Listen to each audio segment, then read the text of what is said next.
Picture this. You finally did it. You scraped together your first $1,000 in savings. $1,000 sitting in your account that isn't already spent on rent or groceries or that credit card bill you've been avoiding. You look at that balance and honestly, it feels kind of pathetic. $1,000. That's what like 2 weeks of rent in most cities, a used Honda Civic tire replacement, and an oil change? The number sits there mocking you because it seems too small to matter. Your brain starts doing the math on how little this actually is. Your coworker just bought a new car. Your friend is planning a trip to Europe. And you're over here celebrating 4 digits like you just won the lottery. So you know what most people do. They spend it. They convince themselves that $1,000 isn't enough to change anything, so they might as well use it for something that feels good right now. A weekend trip, a new phone, that couch they've been wanting. They tell themselves they'll start saving for real when they have a better job or fewer expenses, or when life gets less complicated. And that $1,000 disappears like it was never there.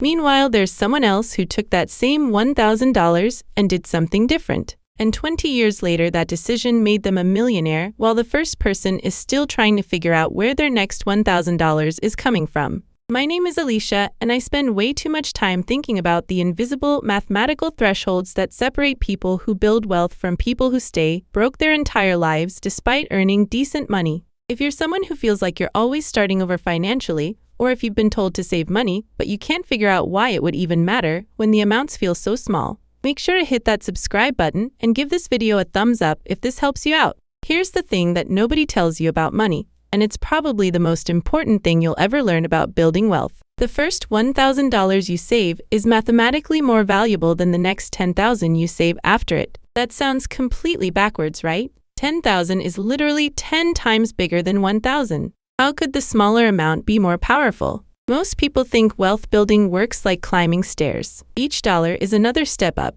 and the more steps you climb, the higher you get. Simple addition. Except that's completely wrong. Money doesn't work that way. Compound interest doesn't work that way. And your psychology definitely doesn't work that way. The first $1,000 does something that no other amount of money can do. It transforms you from someone who has nothing into someone who has something. It breaks the zero barrier. And breaking zero is the hardest thing you will ever do financially. Let me show you why. Meet Alicia. Same name as me because this is her story, and it's probably your story too. Alicia is 28 years old. She makes $55,000 a year at her marketing job. After taxes, she takes home about $42,000. That's $3,500 a month. Her rent is $1,400. Her car payment is $350. Insurance, utilities, groceries, gas subscriptions, the random stuff that life throws at you. By the time the month ends, she's got maybe $200 left over if she's lucky, sometimes less. Usually she spends that $200 on something small. Dinner with friends, new running shoes, a haircut. She's just living. She's doing what everyone else does. And at the end of every month, her savings account has the same number it had last month, 0. Now, here's what Alicia doesn't understand, and honestly what most people never figure out. That 0 in her savings account isn't just a number, it's a force field. It's a psychological prison. When you have $0 saved, you are operating in pure survival mode. Your brain can't think about next year. It can barely think about next month. Every unexpected expense becomes a crisis. The check engine light comes on and your stomach drops. Your dog needs to go to the vet and you're checking if you can push your credit card a little further. You're stuck in a loop of constantly reacting to whatever emergency pops up next. But something magical happens the moment you cross from 0 to 1,000. Suddenly you have options. Maybe they're limited options. Maybe you're still far from comfortable, but the panic disappears. That check engine light comes on and instead of spiraling, you have a plan. You can fix it. You can pay cash. The psychological weight of that shift is enormous. Your entire relationship with money changes when you stop operating in crisis mode and start operating in planning mode. There's actually research on this. A study from Princeton found that financial stress reduces cognitive function by the equivalent of 13 IQ points. 13 points. That's the difference between average and gifted, or between average and borderline impaired. When you're worried about money when you don't know how you'll cover an emergency, your brain is so consumed with immediate survival that you physically cannot think long-term. You cannot make good decisions. The stress literally makes you dumber. Think about what that actually costs you. When your brain is running 13 IQ points below normal, you make terrible financial decisions. You take the payday loan at 400% interest because you can't think clearly enough to find another option. You stay at the job that underpays you because you're too stressed to update your resume and job hunt. You buy the expensive car because the monthly payment sounds manageable, and you can't calculate what the total cost actually is over 5 years. Over a lifetime, that stress-induced cognitive impairment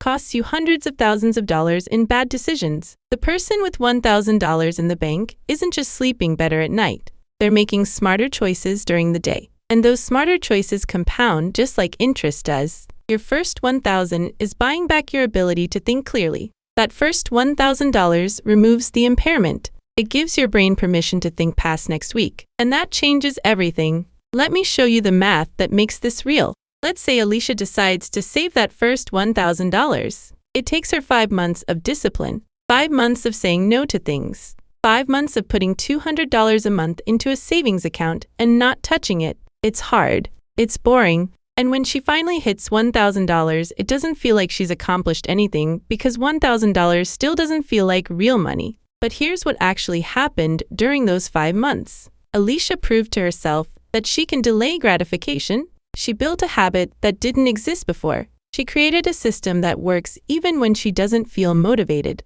And most importantly, she broke zero. Now when she gets paid, she doesn't just see money that will disappear by the end of the month. She sees money that could grow into something bigger. Her entire relationship with dollars has fundamentally changed. Now let's say Alicia keeps going. She's got her $1,000 emergency fund locked away. She doesn't stop there. She keeps putting $200 a month into savings. After another year, she's got $3,800 total saved. Still doesn't sound like a fortune, but now she can do something different. She can invest. Here's where the math gets really interesting, and this is the part that most people never understand until it's too late. That original $1,000, if invested in a basic index fund earning 8% annually, which is actually below the historical average, will double in 9 years without Alicia adding another cent. 1,000 becomes 2,000, then 2,000 becomes 4,000, then 4,000 becomes 8,000. After 30 years, that original $1,000 becomes $10,627. 1,000 turned into more than 10,000 just by existing. Let me prove this to you with a comparison that will make you understand why I'm being so aggressive about this. Person A saves $1,000 at age 25 and never adds another dollar. Person B waits until age 35, then saves $10,000 all at once. Both invest in the same index fund, earning 8% annually. At age 65, when they both retire, Person A has $10,627 from that single $1,000. Person B has $21,725 from their $10,000. Person B invested 10 times more money, but only ended up with twice the result. That first $1,000 earned 1,000% return just from time. The later $10,000 only earned 117%. This is why your first $1,000 is more powerful. The size of the number doesn't matter as much as how long that number gets to work for you. This is why people who start investing at 25 with small amounts end up wealthier than people who start at 35 with larger amounts. Time beats money, always. And your first $1,000 has more time than any dollar you save after it. Now I know what you're thinking. Alicia, this is great in theory, but I can barely afford groceries. How am I supposed to save $1,000? And look, I get it. That's the trap. That's exactly the poverty premium we talk about on this channel. When you're broke, everything costs more. You can't buy in bulk. You can't pay your car insurance annually for the discount. You're paying overdraft fees and late fees and interest on everything. You're being nickel and dimed to death. But here's the thing. Saving that first $1,000 isn't really about the math. The math is just the byproduct. What you're actually doing is proving to yourself that you can do hard things. You're rewiring your brain to think differently about money. And it doesn't have to happen overnight. Let me tell you what happened to the real Alicia, the actual person I know who did this. She was making $48,000 a year in 2021. She had $17,000 in credit card debt. She was living paycheck to paycheck, and every month felt like she was drowning.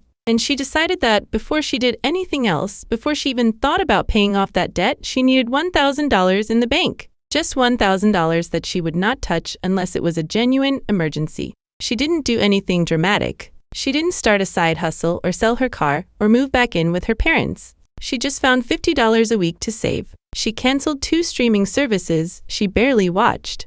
She started meal prepping on Sundays instead of buying lunch at work. She stopped buying coffee 4 days a week and made it at home instead. $50 a week. That's it. In 5 months, she had $1,000. And she told me that the day she hit 1,000, she cried in her car. Because for the first time in her adult life, she felt like she had control over something. Here's what happened next, and this is the part that's really wild. Once she had that 1,000, she didn't stop. The habit was already built. The system was working. She kept saving $50 a week. But now when unexpected expenses came up, the car needed new brakes, her cat needed surgery, she didn't go into debt. She used the emergency fund when she had to, and then she rebuilt it. And slowly that emergency fund grew from 1,000 to 2,000 to 3,000. And then she started investing. Today, 4 years later, she's got $28,000 in investments. She paid off all $17,000 of that credit card debt. She's on track to have $300,000 saved by the time she's 50,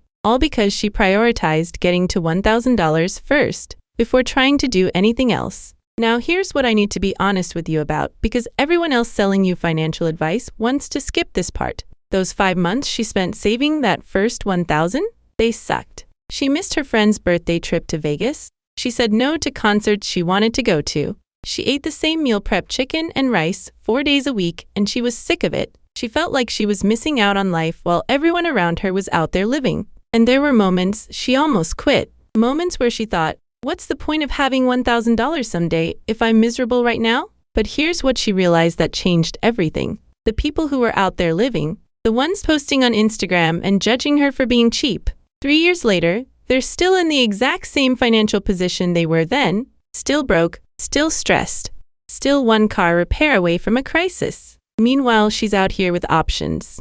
The temporary discomfort of building that first 1,000 bought her permanent freedom from financial anxiety. And that trade is worth it every single time. This is the difference between the first 1,000 and the next 10,000. The first 1,000 changes your identity. It changes you from someone who has nothing to someone who has something. From someone who's a victim of circumstances to someone who's building a future. The next 10,000 just makes the pile bigger. Sure, it's important, but it's incremental growth. The first 1,000 is the transformation. Here's another way to think about it. Your first $1,000 buys you options. It buys you the option to say no. No to the predatory payday loan when your car breaks down.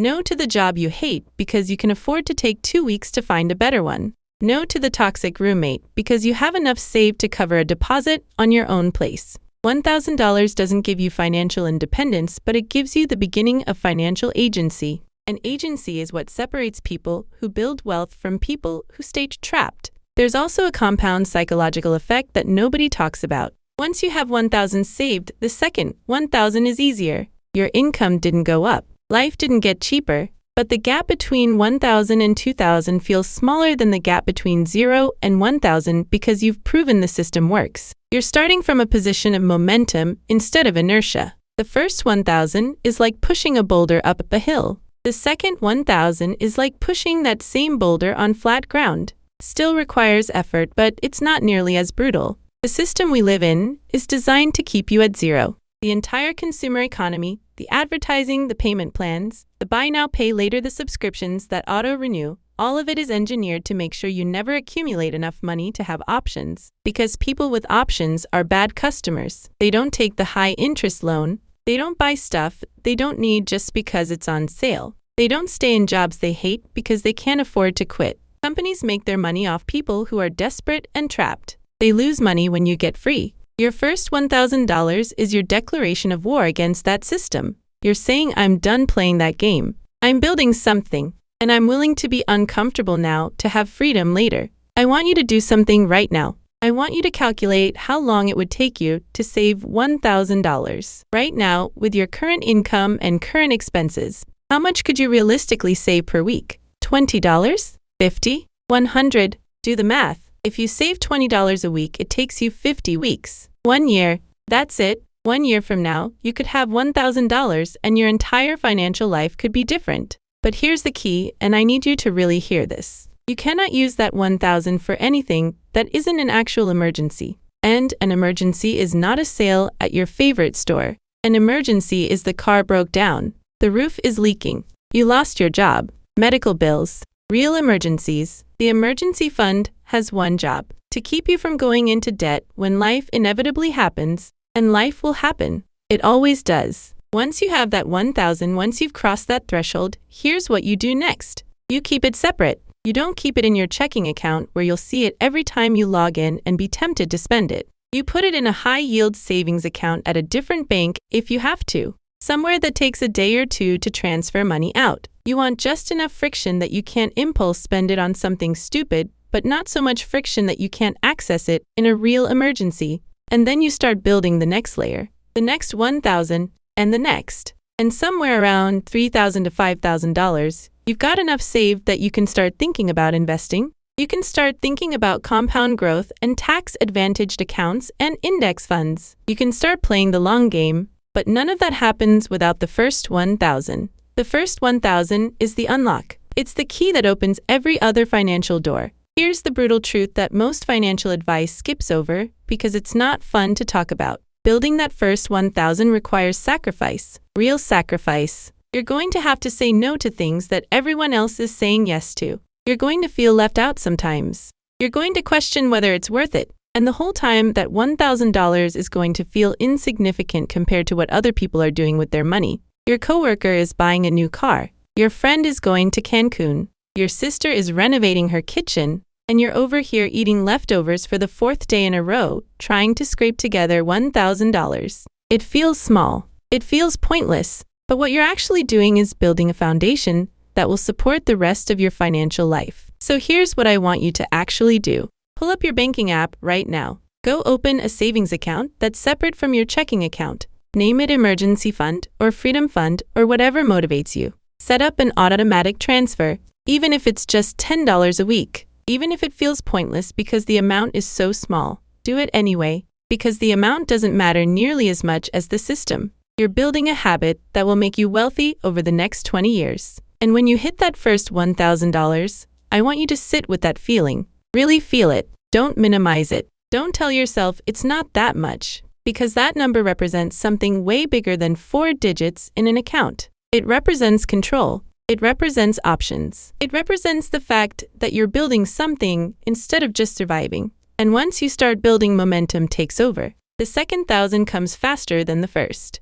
The third comes faster than the second. And before you know it, you're thinking about 10,000, about 50,000, about the point where your money makes more than you do. But none of that happens without crossing zero. None of it happens without that first 1,000. The people who understand this, the people who prioritize getting to 1,000 before they worry about fancy investment strategies or paying off low-interest debt or any of that other stuff, they're the ones who end up financially free. The people who skip this step, who try to invest before they have an emergency fund, who finance their life because $1,000 feels too small to matter, they're the ones who stay stuck forever. They're still trying to figure out where to start, while the first group is already 10 years into compound growth. Your first $1,000 is more powerful than your next 10,000 because it represents the transformation from trapped to free, from reacting to planning, from hoping things work out to knowing you'll be okay either way. That first 1,000 is the foundation that everything else gets built on. And you can start building it today